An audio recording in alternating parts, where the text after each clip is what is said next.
Watch says it's 7 o'clock, so we'll get started. I'd like to welcome everybody and thank you for coming out this evening. My name is Todd Taylor. I have worked at the hospital as a department manager for about eight and a half years. I've lived in Stafford for about 16 years. And as of December 1st, 2011, I am the new administrator at Stafford County Hospital.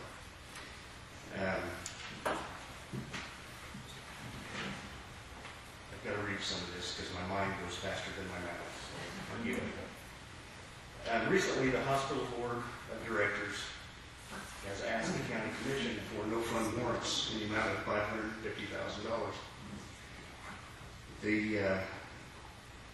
Without the no-fund warrants, the hospital board as well as the county commissioners will be forced to decide how to close the hospital. If the hospital closes, that debt does not go away. The $550,000 still has to be paid by the taxpayers. Why does the hospital have so much debt? In my opinion, the last couple of years, we had a former administrator that made some very poor business decisions. And I am not talking about Vern Menace, so please don't go there. He hired me, for God's sake. And that was some very poor communication between the hospital board and the county commissioners. That's part of the problem. And then after losing a physician, and the number of patients started to decrease, labor and expenses were not adjusted accordingly, and that got us in part of the problem. What are we doing since this has happened? Through layoffs and attrition, we've gone from 68 full-time employees to 51. Since October 2011, hospital administration, board, and management company have made decisions that have cut expenses of approximately $600,000. That includes savings on switching health insurance for our staff. The hospital board of directors and the commissioners have been kept informed of these decisions, and the hospital administration team will continue to provide transparent operation to provide information in regards to finances, expenses, and revenues. A few more changes that we've either made or are thinking about making. Monitoring staff on an ongoing basis to make sure that the service we provide is financially feasible. Develop a strategic marketing plan that's for services provided, attempt to grow our outpatient specialty clinics. Increase levels of satisfaction in the community. In cooperation with the Hospital Foundation, begin to host fundraisers to help with equipment purchases in the future. An administrator and administrative team that will be more visible and accessible to the community. And I don't just mean Stafford, I mean Stafford County. It is our goal to provide the best quality of health care in the most fiscally responsible manner possible for the citizens of Stafford County.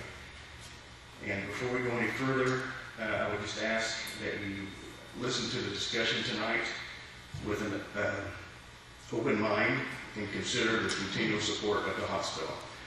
I want to introduce Glenn Newdigger. I think everybody probably knows him. He's going to facilitate things for us tonight. So that last discussion was worse. It was worse. It's whistling tonight. Well, I don't know, it's picking up something. I don't watch whistling and never has. It wasn't before you just did that. That's the way it normally works around our house. I'll start the project and I call the plumber to finish it. I appreciate Todd asking me to help facilitate this meeting tonight.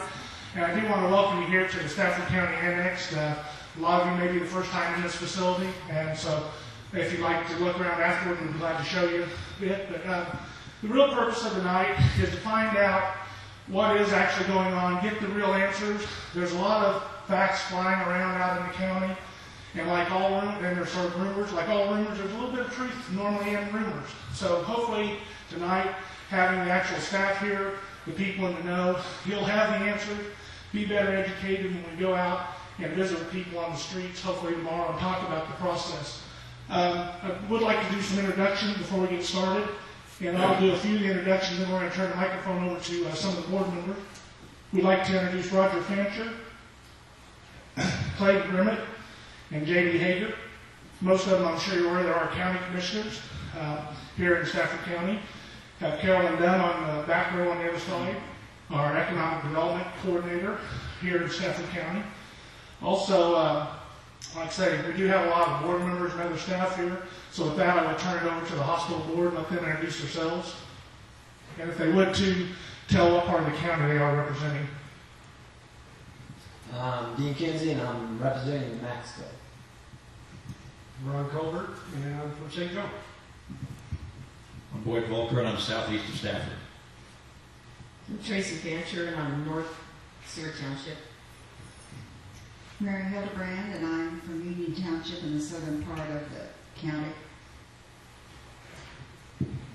Rick Hunley, and I live down south of St. John, right Stafford County line.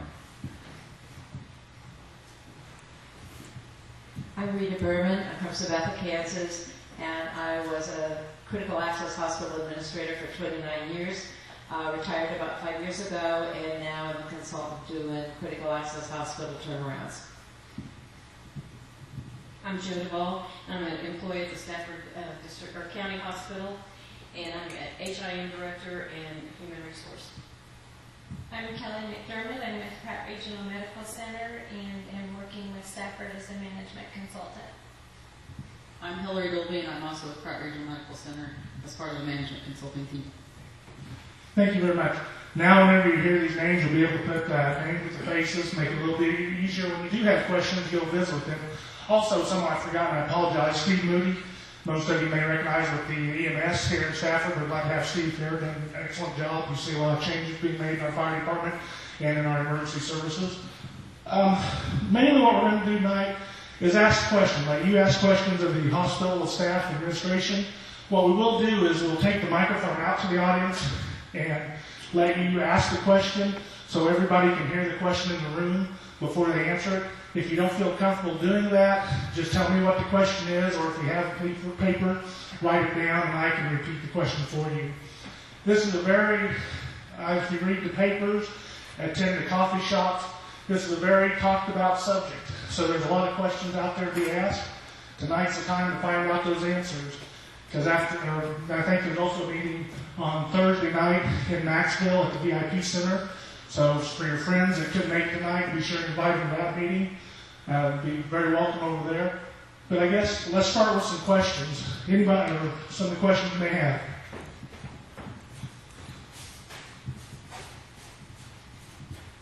I'm Terry with the St. John News. I had just a real quick question, general, and I've talked to these guys about already as far as press releases and working with the newspaper more. Is there a good contact person for me? Would that be you, Todd? Okay. Because in the past, I've had a lot of trouble trying to get any kind of news out of the hospital board, and that's why we talk about the rumors, and that's where the rumors come from, because we don't get it in the paper. So I'll get a hold of you then in the future. Okay. Cool. See, one question here.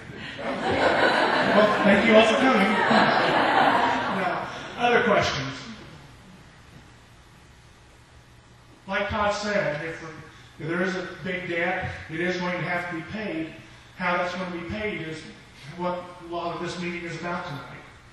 So if you have questions about the different options of paying it, now's a good time to ask. Yes, Steve. I don't have a question. I think I'll put here. Okay. This is on. Yes.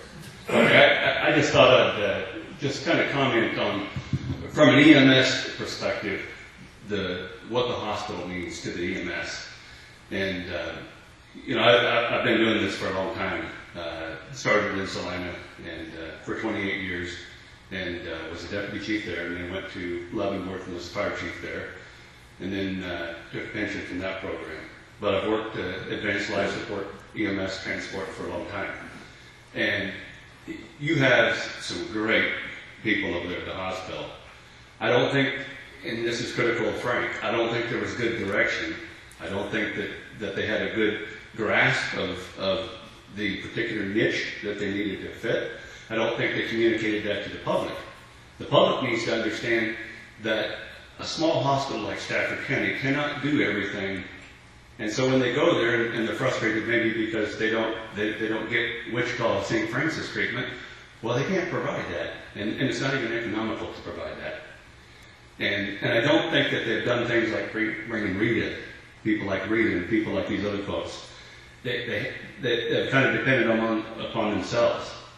And I don't know what Frank's background was, but I don't think it was very strong in hospital runnings. And for him to know even some of the big decisions he was making, I think were poor. and that's why he ended up where we ended up financially. But I don't know much about that. But what I do know about is that the other night we ran a cardiac arrest, and we was in Stafford, in the city of Stafford. And our EMTs don't. Matter of fact, both of them said that was the first. Well, the one said that was the first cardiac arrest that he'd ever run, and he's been volunteer for some time. And so I knew they had a hospital close by, and so we transported quickly, and went ahead and did a defibrillation and then transported quickly. And we were able to resuscitate that person, later the person deceased, but we were able to resuscitate that person in the ER. And that's the first time I've ever seen any patient in my career converted from an asystole, that's a flat line. And we actually, the family got to come in and say their goodbyes while she was still alive, because they brought her back. She was dead. They brought her back. And so, the alternative, if you don't have a hospital, is we're going to run that code in the house to the end. And quite frankly, you might as well call it if you don't get it back. Because if you got to do a half an hour, 40-minute ride to either one of the other hospitals, that's too long. And so it is critical. It's critical to have that hospital. And I can't speak of the economic impact, but I do believe that it only seems natural that could be huge. I think not having good strategic planning, you got to make tough decisions as administrators, and I don't think that was going on. It isn't a fun job. I've been a fire chief for a long time, and it isn't a fun job to terminate people, but sometimes it has to be done. Sometimes you got to downsize. It has to be done. And if you don't do that, you're going to do a disservice to the whole organization. And I think that's partly what happened. But I did want to comment just on the importance of what you have, but it has to be communicated better, because Stafford Hospital is not the right place sometimes to take people. It's just not. And but there's a lot of times it is. So I think that needs to be really planned out for the operation for the future if it stays open. Thank you. Thank you, Steve. We did have another question here. I would make one remark about your presentation, is that what you're speaking of is a natural fact on every soul in this county. Somebody's going to be sick. If you're at the southern part of the county, you'd be closer to Pratt, north, Great Bend. It is not, it's critical, but not 100% critical. But my main question is tonight is I would like to have somebody explain to me the workings of a no-fund warrant, and where does the money come from, who are the investors, what is their earnings possibility, what is their attitude towards investing in a place of business that is in serious trouble, and all of these questions about the financing. Taxes, of course, is on everybody's tongue, and nobody wants your taxes raised, but taxes are all right if you get your money's worth. but I'd like for somebody to present to me, to these people, the inner workings of a no-fund warrant, and who pays the bill, and who furnishes the money in case of default. So that's my question. Thank you. Thank you. That is a great question. That is why we're here tonight, to find out exactly those questions you've asked. So who would like to take those? Who'd like to explain the no-fund warrant first? I'll try. Okay. My name is Hillary, and I'm the, usually don't need one of those. They've got to use it. They've got it. Okay. I am the Chief Financial Officer for Pratt Regional Medical Center, so I don't have experience inside Stafford County other than our recent experience with this hospital. My experience comes from working at Pratt Regional Medical Center and other hospitals, so I'm essentially the finance officer for Stafford now through our project that we're doing with them. A no-fund warrant is the only way that a county entity can borrow money. It's the only legal way. An entity such as the hospital, which is part of a county, can earn money by raising fees, by providing a service and the insurance company pays the hospital, or by tax support, which is done on an annual basis through the budget process with the county commissioners. There is no other legal way for an entity that is a county or a public entity to get money or to borrow money except through a no-fund warrant process. And that process simply is the taxpayers are backing the payment of that money, the repayment of that money to the lenders. And the lenders are local banks, national banks, anyone who would be willing to purchase that money, or that note, that borrowing. It's at the prevailing rate of interest, so it's whatever the going rate of interest is at this time. I think currently we're at 3.5 or 3.75% interest. And the money is paid back over 4 years. So that's the reason for the $2 million number that people have talked about. If you take $555,000 and you add in the interest, you divide that over 4 years, it takes approximately $2 million to pay that money back. Does that answer your question? My question then, in regards to your remarks, would be if you have to raise taxes, why would you have to raise taxes if the money is going to be furnished by investors who will be earning interest on their investment? Why do you have to raise tax money to get investors? That's the way it works for county entities, and the hospital is a county entity. The way the hospital does not pay the money back directly, the way that the hospital would contribute to that is in the future, if the finances of the hospital become better, which we all hope they will, and in my professional opinion, they will, because of the cuts that we've made and what we're working on changing, then what our goal would be is to reduce the amount of money that is requested on an annual basis through the budget process with the county commissioners. No-fund warrants are a temporary fix. It's just a fix for today. Everything going forward will be based on, can the management team at the hospital make good decisions financially, quality care for patients, and can the citizens of Stafford County support the hospital and use the hospital services and help the hospital to generate money. That's the only way a hospital makes money, is if patients come to that hospital and use it. It is my professional opinion that the hospital can become financially stable. A hospital that is a critical access hospital of Stafford size will never be financially independent. The critical access hospital was never designed to be profitable without some kind of tax support.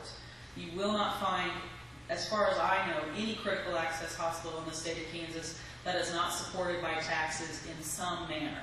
Some are very high support, some are very low support, some are just supported for building projects or for capital outlay. Some are not supported for operations. And those are usually the very large critical access hospitals. Does that answer your question? So the $2 million raise that would be needed now would be permanent, and No prospect of it being returned or? No, the 2 mil would be for 4 years only. And then it would be gone. And it would, there is no extension, there's no redo, there's nothing at all. Where would the money come from in case of default? In case of default, always comes from the taxpayers. And 2 mils, we have some handouts that we'll give to you guys at the end, but 2 mils, thanks to Carolyn, 2 mils is equal to approximately, on a $55,000 house, is $12.65 a year. What is the annual income expected from the 2 mils? Like today's, Over 4 years, per annum? about 160. Gain for the county with the 2 mil. About 160,000. So it essentially paid 1/4 of the loan off each of those 4 years. Does that answer your questions?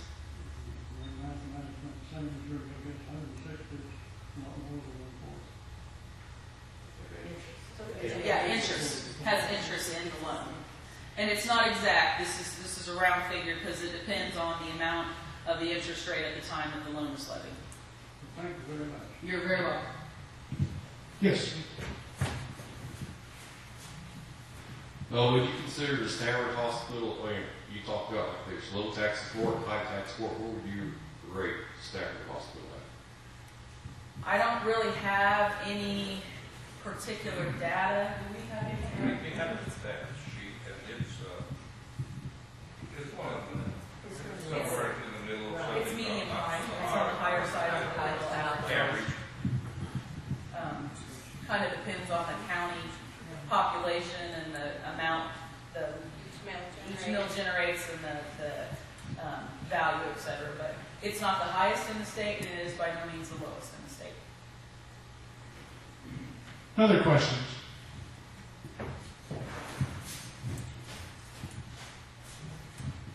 This question is actually for Carol. Could you kind of provide a snapshot of the economic impact that the hospital kind of provides to the county?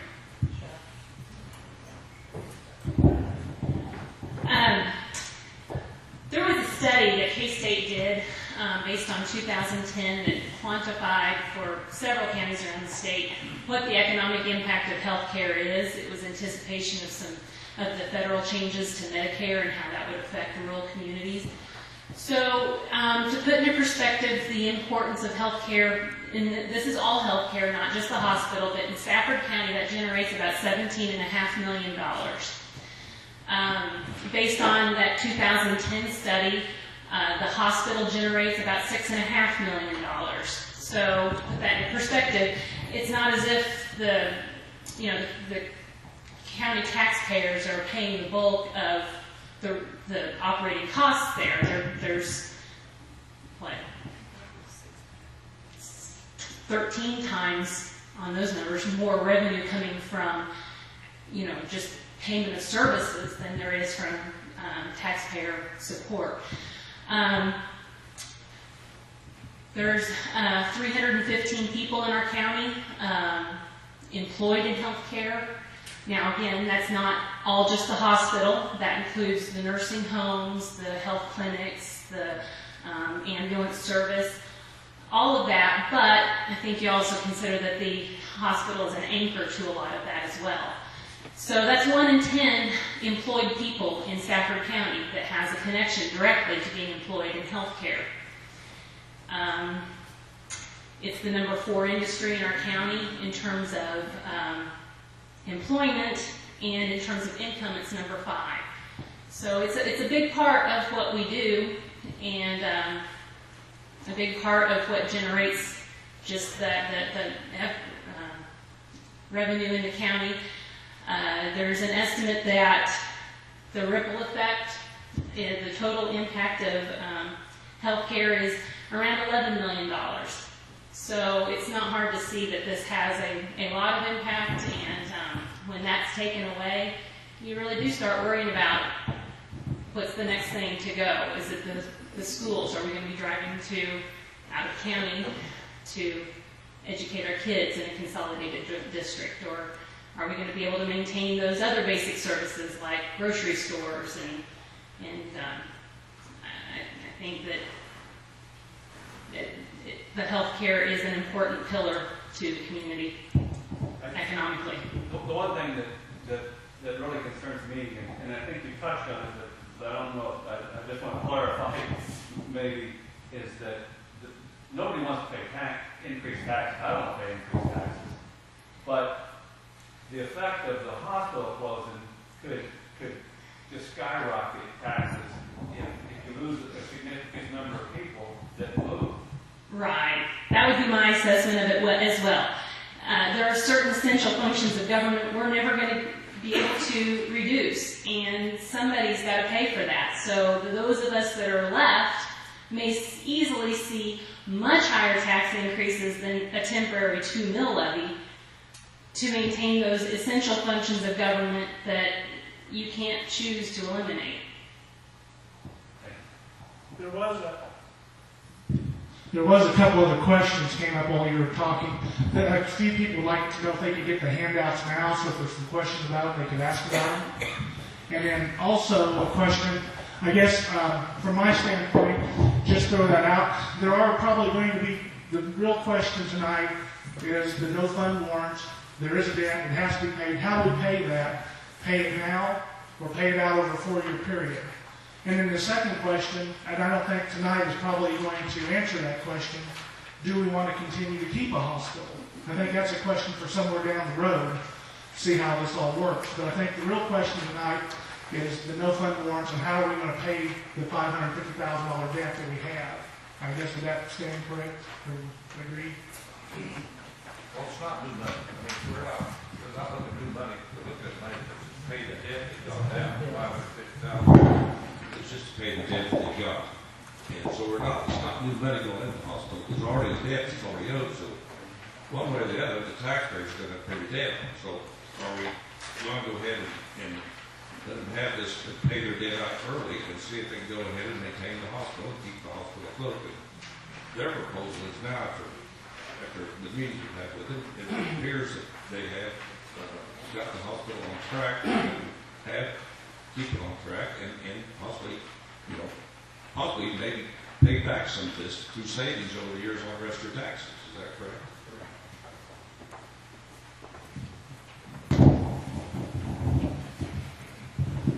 Well, they're passing that out. I just, as a consultant that's been working with the people from Pratt and the staff here and our board of trustees, and I've seen the commissioners from time to time, I just want to say this county is very fortunate. I have seen counties in a lot worse shape than Stafford County is. You have very talented medical people here. I was so impressed to see the ambulance service and the kinds of staff that they have on board, the units that they have. Thank you, commissioners, for supporting that service. It's amazing how many lives they can save.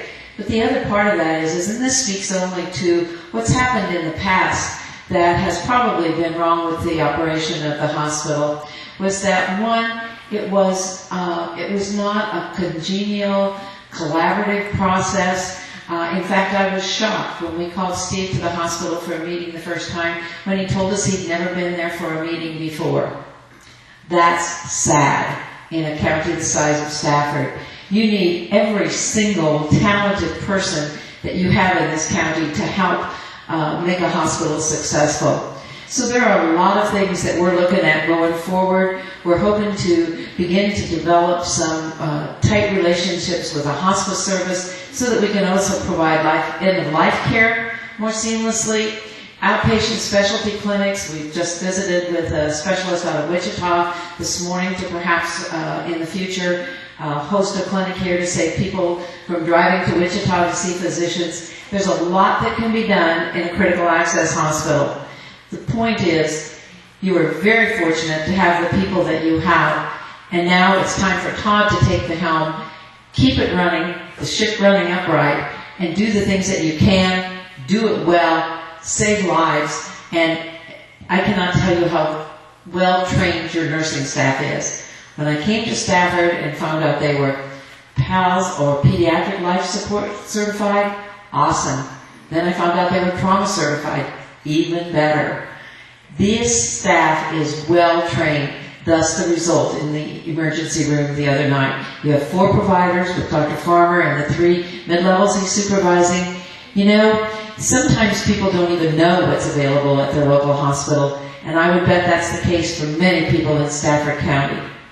So in the future, you will be seeing a lot more of hospital staff out in the area. They need to be in Maxville. They need to be in Seward. They need to be in Hudson, where I had the good fortune of being one Monday night and enjoyed it immensely. There are good people living in this county, but I would say that if the healthcare system is lost from this county, you have only begun to see the rest of the losses occur. It will not only be an economic impact, it will create hardships in family, and you've only begun to see the gas bills from driving where you have to go for service. One question that was asked out here was, how many counties in the hospital do not have, or how many counties in the state do not actually have a hospital facility?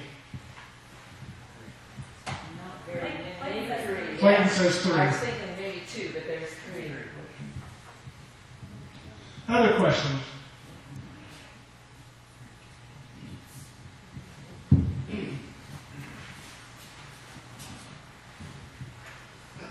My name is Zoe Stahl, and I kind of want to comment with Mr. Moody. We do have a good hospital, and if we lose the hospital, if you're in a life or death situation, where are they going to go? If we have the hospital, they're going to go there, and they're going to stabilize that patient. And if they can't keep them, then they're going to move them on. But the main key factor is to stabilize the patient.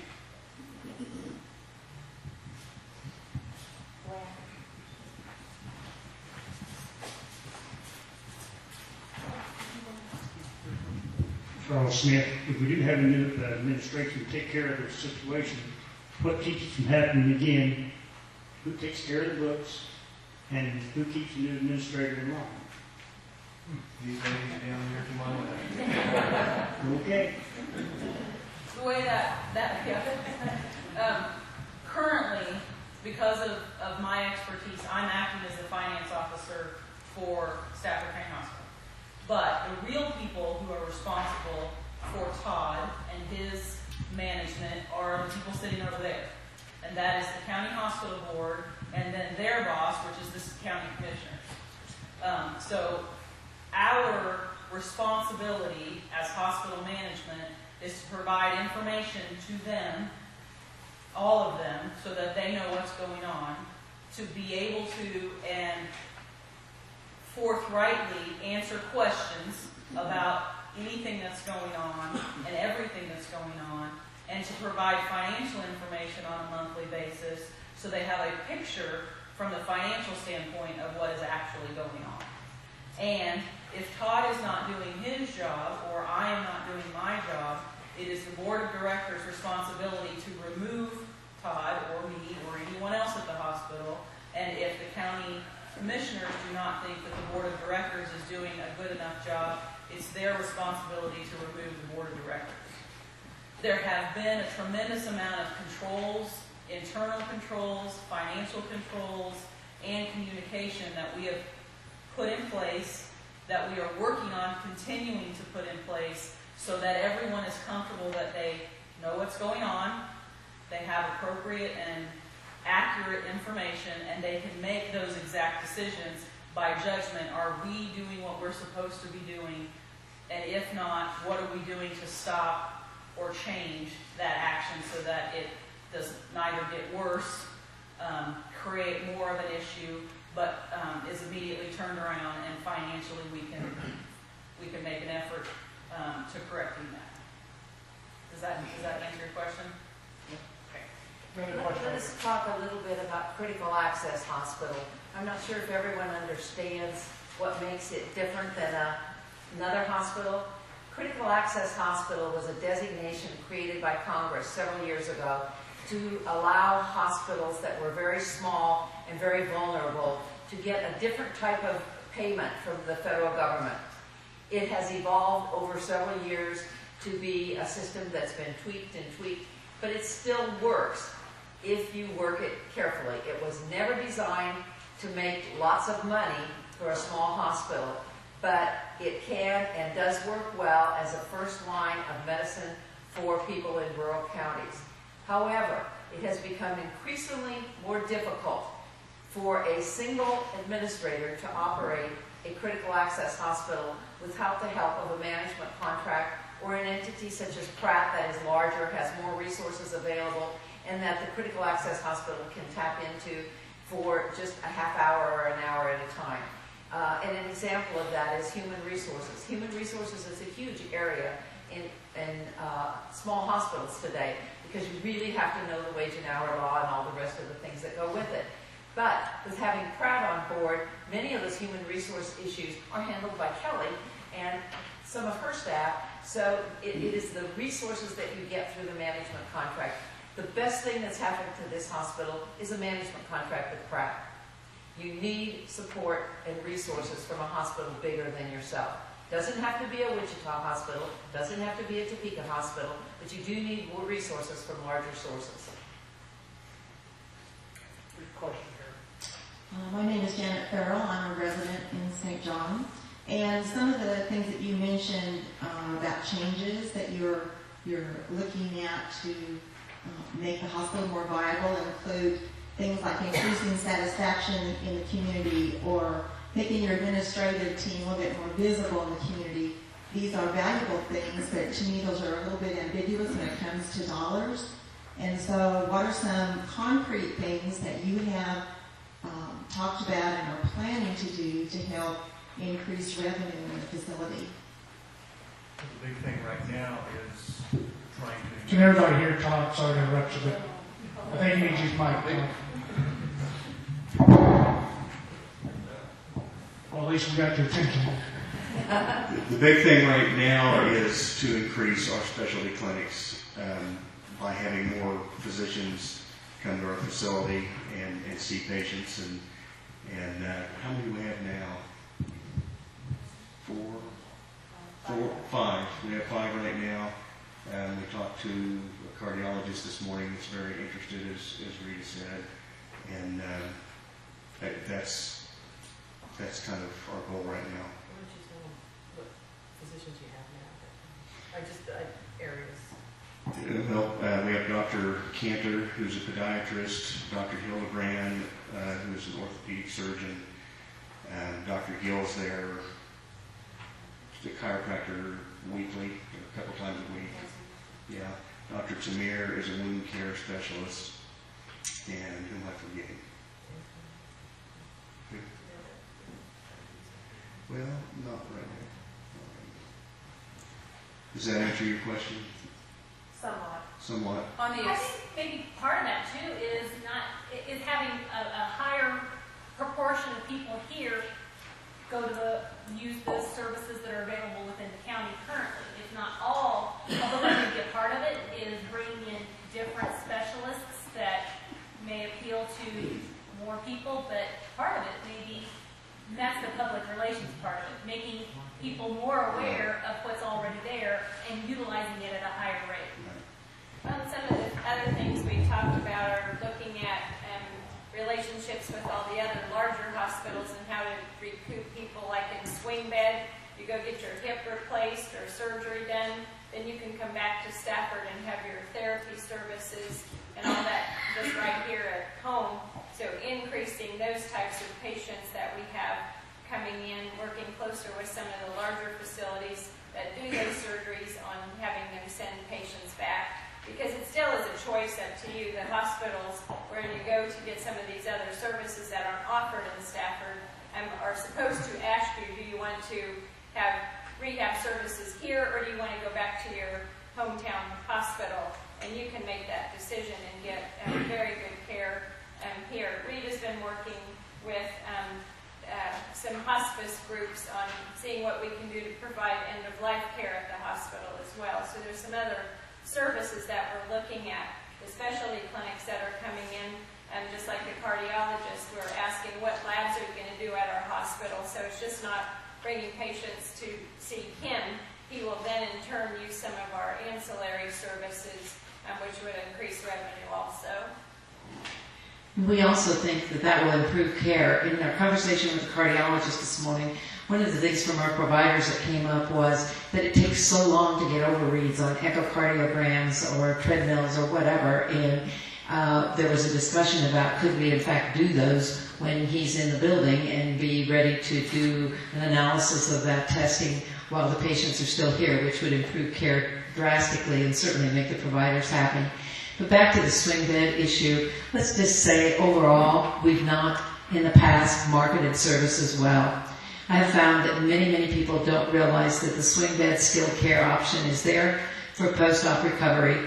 And so we now have a discharge planner, and it happens to be a nurse who's working with skilled care, and she will be going to all the hospitals in the area. We've developed a brochure. We're also going to be handing those out in the emergency room to people so that they know when they leave with a fracture that they can come back to this hospital if they wish to for rehab in the future. It's a wonderful service that can be provided by Medicare. They have up to 90 days of skilled care if they meet the requirements. So there are things that could have been marketed that have not been, and so we do intend to target each one of those and see if that's a possibility for the future, because revenues do also need to be increased. Okay, there is a question here. How much does the county subsidize the hospital now? $475,000 for 2012. And how does this compare to what it was when it was just the Stafford Hospital District? It's very similar. I can find those numbers exactly for you if you would like me to in my bag. But So the county's not shorting them any money now? it's a little less, but it's similar. I'll get them. And how is the Pratt Hospital financially right now? The Pratt Hospital is financially sound. Better than We're in the black. We're in the black actually, so and it hasn't been easy. I mean, I'm in not a similar boat, but running in the red for a couple of years, maybe 4 years ago, and have made changes with regards to expenses and cuts and things like that we have to look at every time. Right before we hire anybody, we go through a long process, which we will do at Stafford as well, to make sure that we need that person. It's just not going to be that easy for a manager to say, I want to hire somebody. They have to prove it to us financially that it's a feasible position. And then, we had some revenue enhancing opportunities with physicians and other services like we're hoping to have with Stafford as well. And that's the only way you can turn it around. And then people like all of you utilizing those services is we're able to bring them to you. Do you want me to read you these numbers, or do you want to copy them down? I was just looking for a rounded off number. Okay. Projected for 2011, which would be property taxes. 2011 is 475. 2010 is 419. 2009 is when the last district money was received, even though the county levied money in 09, it wasn't received in 10. So the monies received in 09 were the last district money. 511 for that year, but then we're back down to 426,000, 435,000, 433, 434, 451, all the way back to 2004. So it's similar. Higher than some and lower than others. I got a question. How much water can you supply if you don't? I know the answer to this, but if you don't get the money. That will be a question you get to answer. The county commissioners will decide what to do with the hospital at that point. The answer financially is, let me give you an example. The other day, the copy machine guy called and said, you have not paid me since September. I'm coming to get my copy machines. Okay, that's a problem. What will happen if this money is not received will be that the money we collect today from services we provide, as well as the money we receive in taxes from the county will be used to fund those old bills. And there's not enough to fund all of those old bills, all of the new bills, and payroll. And so what will happen is we won't have copy machines. And that's not as big a deal as we won't have therapy services to support Kelly and PT. We won't have pharmacy services. We won't have anyone to do the home health billing. And no food. No, I was getting to that, yeah. No food, no medical supplies. Those are the kinds of things. It's just like your household. When you get laid off or you have a serious problem in financials and you don't have money to pay for bills, you can go for a little while. We've about reached the end of that little while at the hospital. And then you end up, the bill collector catches up with you, and that's kind of what's going to happen without this money. It's not my decision to close the hospital. It is a recommendation from the county hospital board to the county commissioners, because it is a department of the county, for them to either close the hospital or try and continue to operate as is. And it is not just paying the bills that keeps the hospital open. We also have to operate under what we call the conditions of participation. The conditions of participation are rules written by the federal government that says, if you are a critical access hospital, this is exactly what you must do. You must have this service, you must have that service, and one of the services, for instance, is physical therapy. If your physical therapy is, the contract is canceled, you are out of compliance. If you no longer can operate a business as a critical access hospital, you no longer are in compliance, because the conditions of participation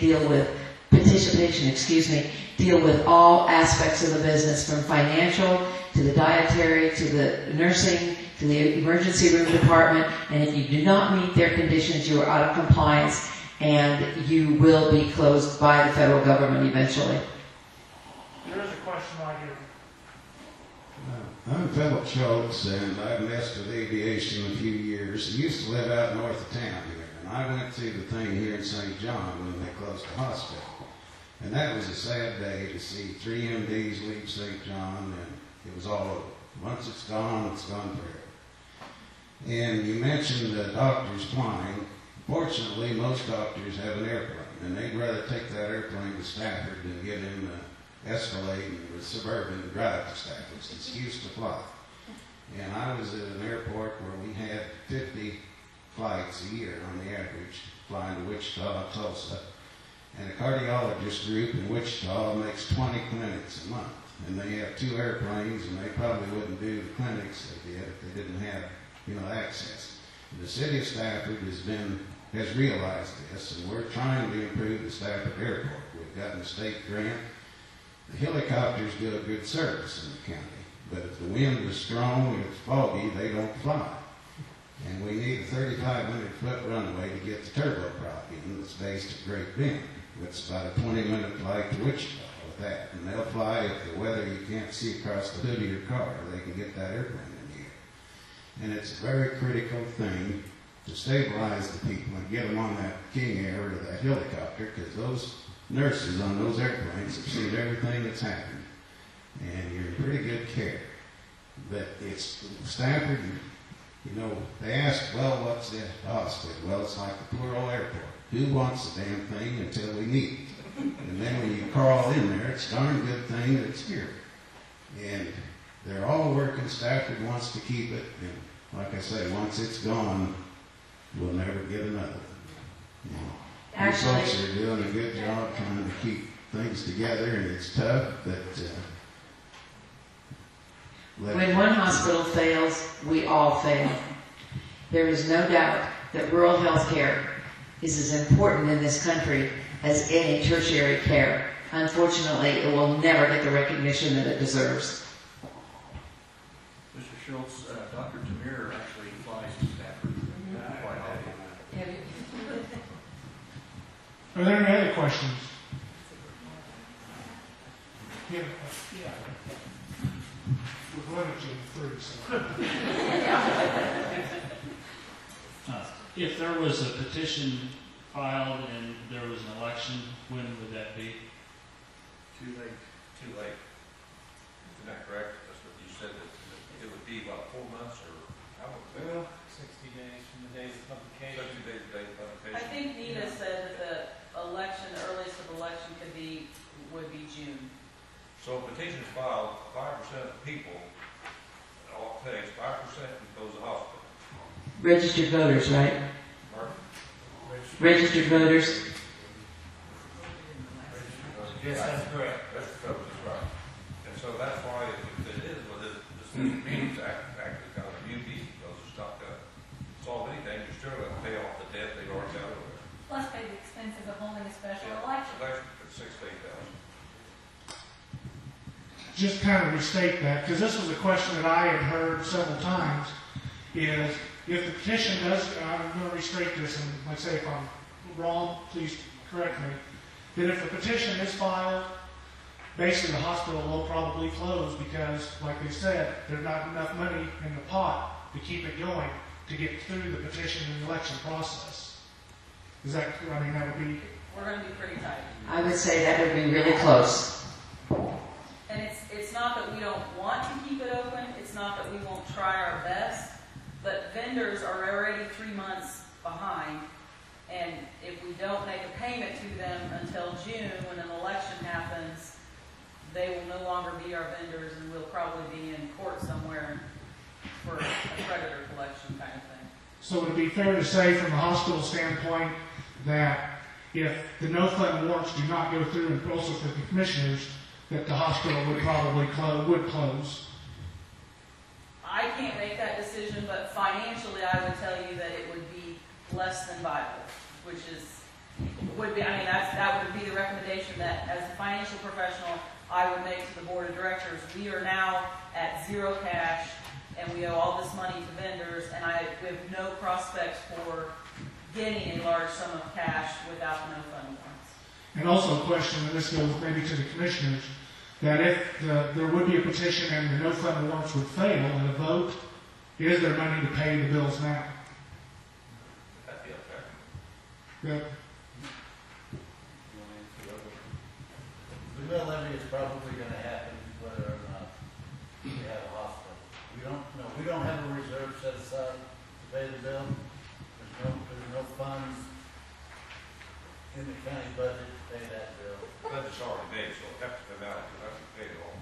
It will come from increased taxes no matter what. Did everybody understand or hear what they said? Any other questions or comments? Just a comment, but one of the things that I think would happen in that period of time, obviously you realize that there is no cash now. And had it not been that we got half of the taxes for this year in January, we already had vendors, such as food vendors, saying, we will not deliver food unless you pay us when we arrive. That's how close we're operating. So the fact is that if that petition would happen, and it would require a vote, during those months, there's a good chance there would be no money for payrolls. I don't know. This is a pretty dedicated staff, but I'm not sure that they're going to hang around and work for nothing. They could, we could ask them. Show of hands. Or you are, probably not going to make a decision. Glenn, the question was asked of me, why we didn't put this at the public vote. And the answer to that is quite simple, we just didn't have enough time. Did everybody hear that? We had to make a decision, and it's unfortunate that it couldn't have been done that way, but time was of the essence. This was the only avenue we had available, and this is why we've done what we've done. Did you have a question? My question is how much debt does the hospital owe today? And my second question is what is the taxpayer's contribution monthly to the operation of the hospital?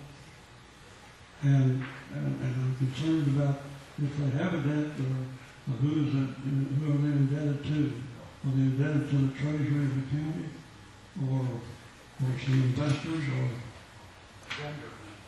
And another thing I would like to hear the comments from each hospital board member concerning this property. Thank you. I can answer the first part of your question. The amount that's owed for accounts payable, long-term liabilities is approximately $600,000 in total from the hospital. Well, what time? This year? Well, as of December 31st. As of December 31st. Majority of that is vendors, such as food vendors, city utilities, drug supplies, medical supplies, all those kinds of things. The approximate contribution from the county on a monthly basis is $40,000. $40,000. Yes. Now, I'm going to restate your question. You want to know what the hospital boards, each one of their thoughts were? I would like to hear their comments. Another thing that we haven't talked about at all tonight, I think we've talked long enough about the fact of how critical healthcare is to each and every living person in this county. Everybody already knows that. Are there any options? Are there options to not having the hospital at Stafford? One of the options that have already been mentioned, air travel, that's one. Another one is expanded ambulance service. The ambulance service has been doing a great job in this county, and it'd even do a greater job if there were maybe one or two more of them, increase 20 or 30%. They're saving lives like mad with ambulances, getting critical people to the right place in the hurry. They'll get them there as fast as anybody can. But I would like to know if the hospital board is strongly or medium in the notion that we should spend a lot more money in a situation that is dire and the odds are long that it is non-recoverable. I'd like to hear their remarks.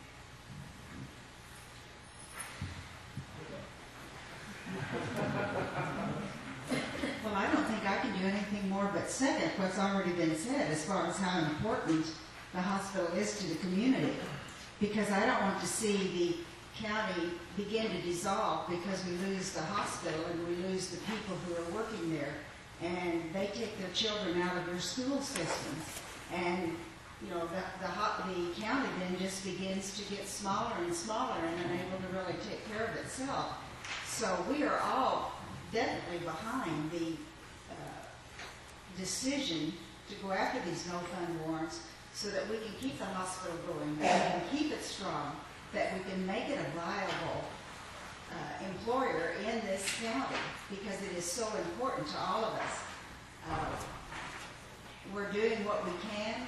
We've been grateful for the help of the management team from Pratt because they found some things that we needed to correct or to make more viable for our hospital. But we're all behind it. That's why we're here tonight, to encourage you to back us and to back the hospital and to keep this thing going for our county. I had the privilege of using the hospital quite a bit. I've had family members in the therapy. I've had family members in swinging bed. I've had them in ER. I've used the clinic. And I can't say enough of how wonderful it is. What Reed was talking about when you come back from a big hospital. When Mom was in Wichita, we had the choice to keep her in Wichita or take her to Stafford. And no, they did not tell me that. I learned it, and I did it, and it was the best place you could have been. The staff there is excellent, and I've been in at least 20 different hospitals with family members, so I have a lot to compare it to. I've been in small hospitals, I've been in big hospitals, and I can tell you when you go to ER at Stafford, you get taken care of before you would even be checked in at another hospital. And I'm talking close hospitals, and I'm talking faraway hospitals. I mean, I've been in Kansas City, Lawrence, Sedan, Kansas, Great Bend, Ellenwood. I've been in a lot of them. And if you lose the hospital, I don't think you'll know how much you're missing. But It's a small hospital, but it's a really good one with a very dedicated staff. So yes, I don't see an option. I think this is the only way you can go. And after 4 years, it will be, for the hospital, it will be gone. There will not, I mean, this debt will be paid off, and no, there won't be asking for more money, because by that time, we should be standing alone. She took my thunder. I was just going to say that. The ladies have told us, and we have to trust their judgment, that's what they do, that if we get with the cuts we've made, the decisions we've made, if we get our heads above water, we can stay afloat. But right now, we cannot generate revenue to pay this $550,000. That's what the no fund and warrants got. So I think it's recoverable, I think it's doable. Second, from where I live, wasn't that long ago, it seems, I was having kids. When your wife's in labor, it was 15 minutes to the Hutch Hospital from my house. It's 30 minutes to Pratt, and it's an hour to Great Bend, but it's 10 minutes to Stafford. So that's where I would put my faith if I was in an emergency. Well, I'm kind of new to the board, and I've looked at the numbers, and I've looked at what they're doing. And I can see where the problem occurred before, and I've watched the solutions come out of it. What caused the hospital to get so far into debt, those things have been resolved. The overburden of employees spending too much on that, all of these things have been essentially rectified. There were some accounting things that are being changed. Things are becoming much more open and transparent so that there's not any smoke and mirrors going on. And you can look and see that this is a viable hospital. It provides a critical service to our community, not just in healthcare. It also is a major employer, but not just that. Nobody else is going to come here to do anything new unless we've got a place for them to go if they get hurt. What the hospital board is asking for is that we just get out from under this old debt. It's going to take 4 years to retire the debt, but with the changes that have been made and implemented already, we should be able to see that the hospital is in proper management and properly operating and running in a fiscally responsible manner very, very quickly. That's all I have. I really didn't know what to tell you, but I can tell you 4 years ago when I was asked to be on this board, I knew absolutely squat about anything about a hospital.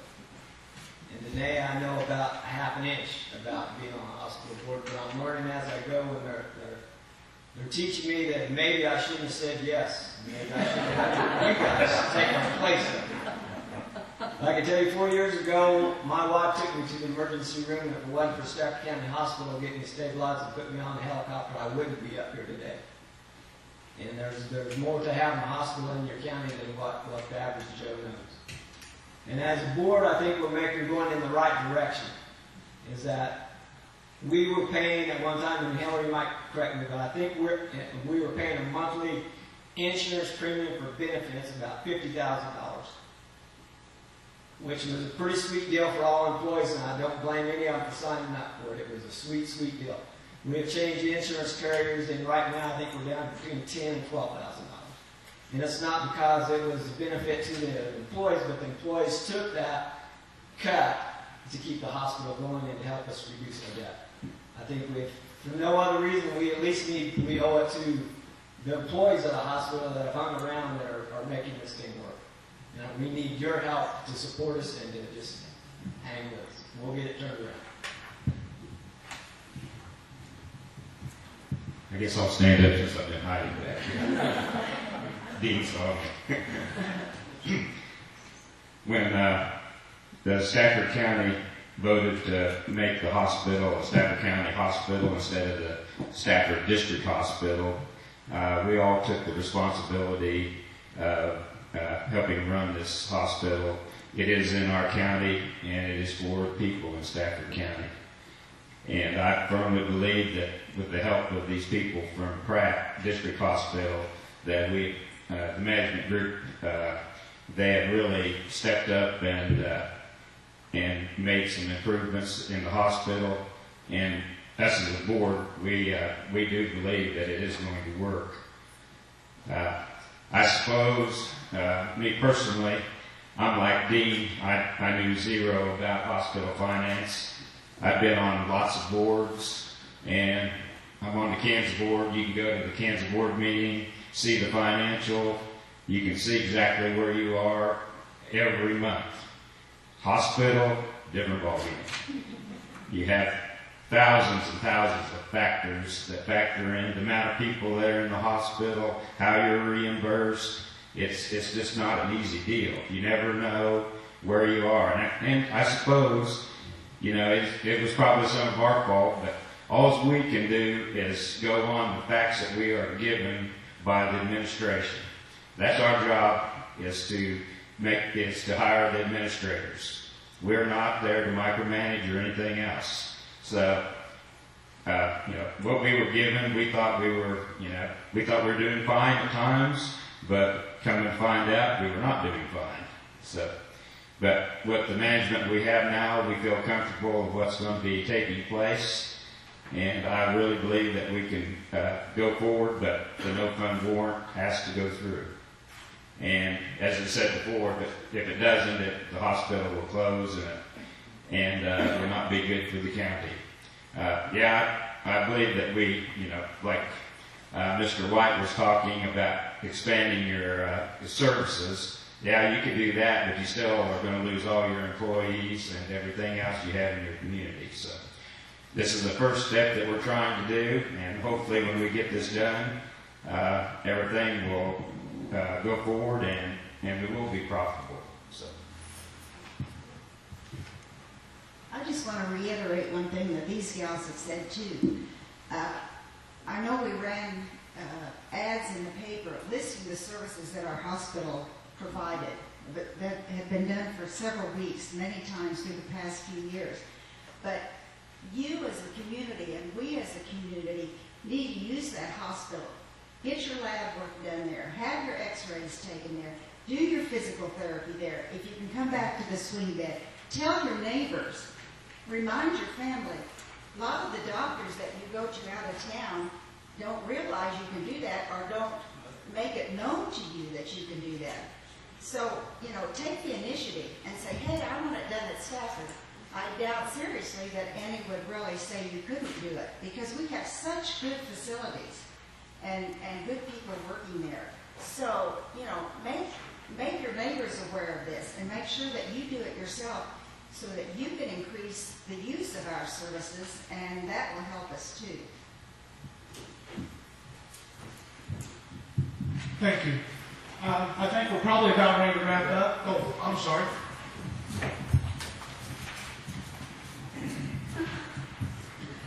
Okay, you said you cut expenses. Can you go into more detail where you cut expenses and how much? Yes. The annual summation, thank you. The annual estimate of the expenses that we've cut is approximately $600,000 going forward. Now, that was not a lightly made decision, because that did come on the backs of some employees who were laid off from the hospital. In addition to that, there's been a change in the insurance, the health insurance, which was approximately $250,000. We have instituted a low census policy. If there's nobody in x-ray, Barb sends her staff home and someone is on call. If someone shows up to have x-ray, Barb's staff comes in, they take care of it, and then they go home. Stacy and Lab the same way. They take care of the patient's needs, but they're not sitting there getting paid, waiting for staff to show up. They have a low census policy. It applies to all of the departments in the hospital. In addition, we've been through several of our contracts. We're looking at changing some contracts in the future. If we can get to a financially stable position, that will be easier. Right now, we can't pay all of our bills on time, and most people don't want to work with us if that's the case from the vendor perspective, so we are very careful about making them mad for some other reason. We've essentially looked at everything we can in the hospital. I'm going to give you an example. We used it at our hospital in Pratt several years ago when we had the same types of conversation. Where are you spending your money, and is that the best place? For example, the staff at the Pratt Hospital liked Orange Pledge. Do you know what Orange Pledge does? It cleans. It smells like oranges. That's what it does. What does Lemon Pledge do? It cleans, and it smells like lemons. The purpose of Pledge is to clean. $4 is how much a can of Orange Pledge costs, and $1 is how much a can of Lemon Pledge costs. If you want to smell oranges, buy an orange. We're spending $1 on Lemon Pledge in the hospital and saving that $3 per can to spend on something else. Now, I haven't come up with a specific example from the Stafford Hospital that's quite as funny, but that was the example we came up with. And our cleaning department brought that to us in Pratt. The housekeeping department said, this can costs $4 and this can costs $1. Why are we buying this can? That's a really good question. Why are we buying that can? I don't have any idea.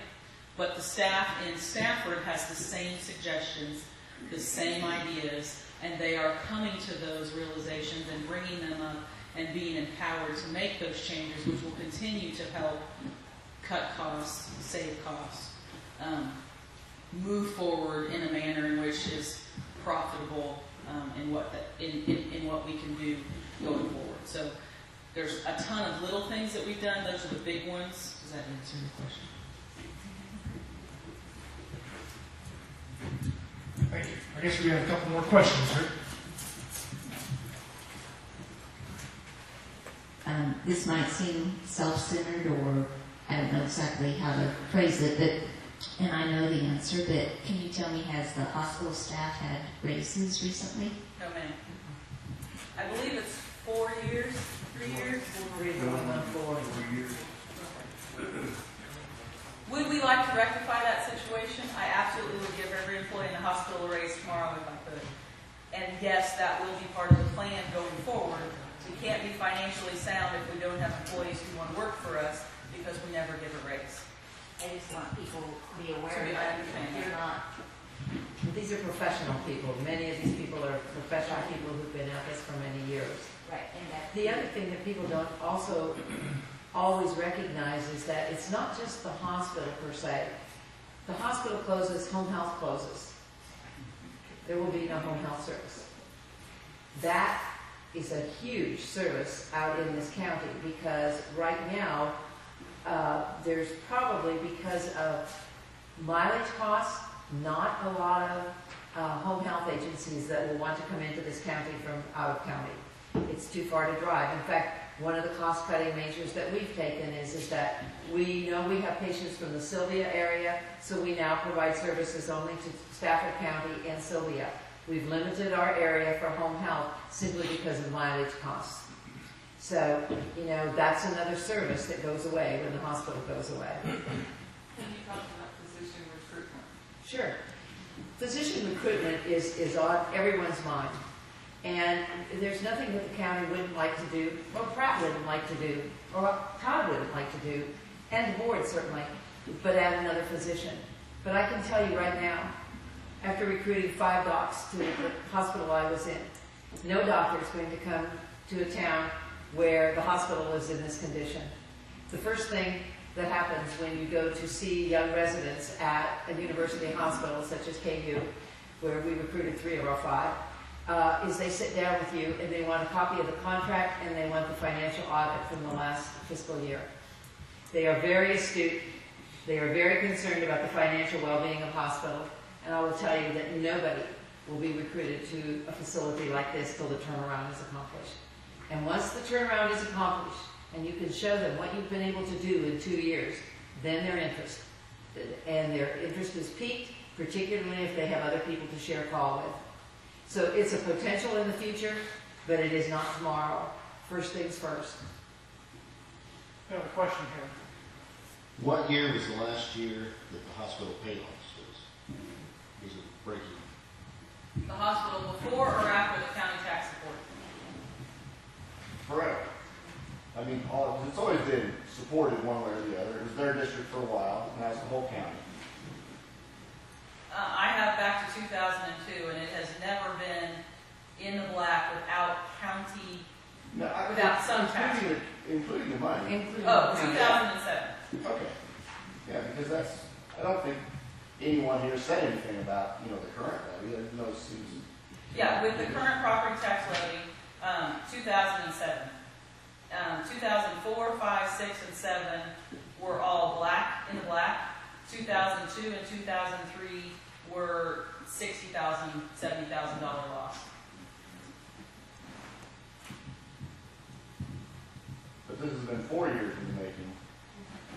Yes, 2008 after tax money. 2009 administrator that's been thrown in the bus out of the newspaper. 2008 was a after-tax loss, 144,000. 2009 was 169,000. 2010 was a 285, and this year, 2011 is a $1 million loss. Those earlier losses that Hillary is referring to are not unusual, though, in critical access hospitals. Critical access hospitals very rarely are showing a profit or even a break even. They're somewhat in the red at the end of the year, usually, just because of the way reimbursement works. Somewhat can work out in the long run, but you said that's not unusual for 150,000.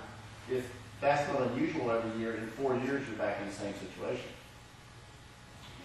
No, and that's a reimbursement.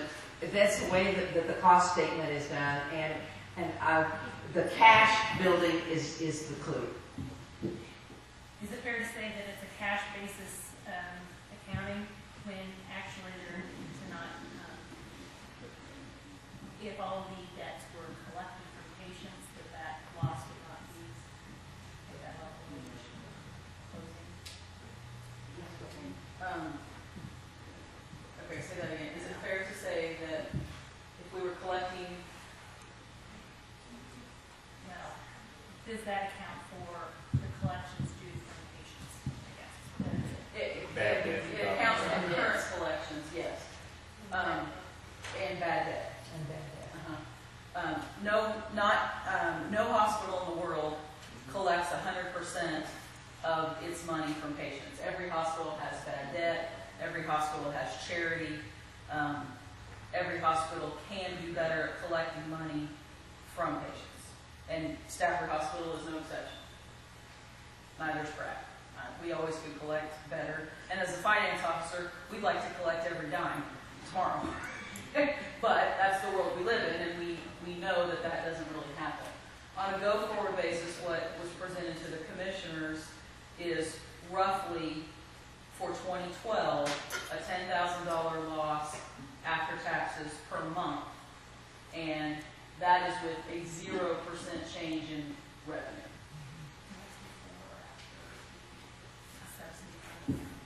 That is after the subsidy of the county. That is as if the no-fund warrants had paid all of the back accounts payable off. Does that answer your question?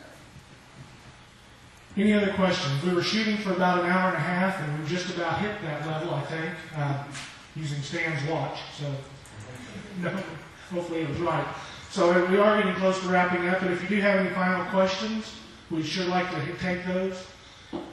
If not, the one thing I do hope you take from this meeting is now you have some facts from, would hate to say from the horse's mouth, but that's kind of the old term we used to say all the time. And so as you share that with the people that you meet, and again, if you have questions, Todd and them have an open door policy. Part of the open meetings laws and records laws that Kansas has gives you access to this information. So don't be afraid to go to the hospital or call them and ask them these questions to help. And like I say, they need your help in alleviating some of the rumors going around, helping add some truth to that. Any other comments from the board or staff? First of all, I want to thank the board for all your hard work and everything you've done. Having been on the board, I know what it's like. These people are not paid. They put a lot of time and effort into this, and there's times it's extremely frustrating because as Rick pointed out, it is not simple and it is not as clear cut as most things you deal with. So anyway, I wanted to acknowledge you, I want to thank you, and I want to know that we're supporting you guys as commissioners and as individuals. And thanks.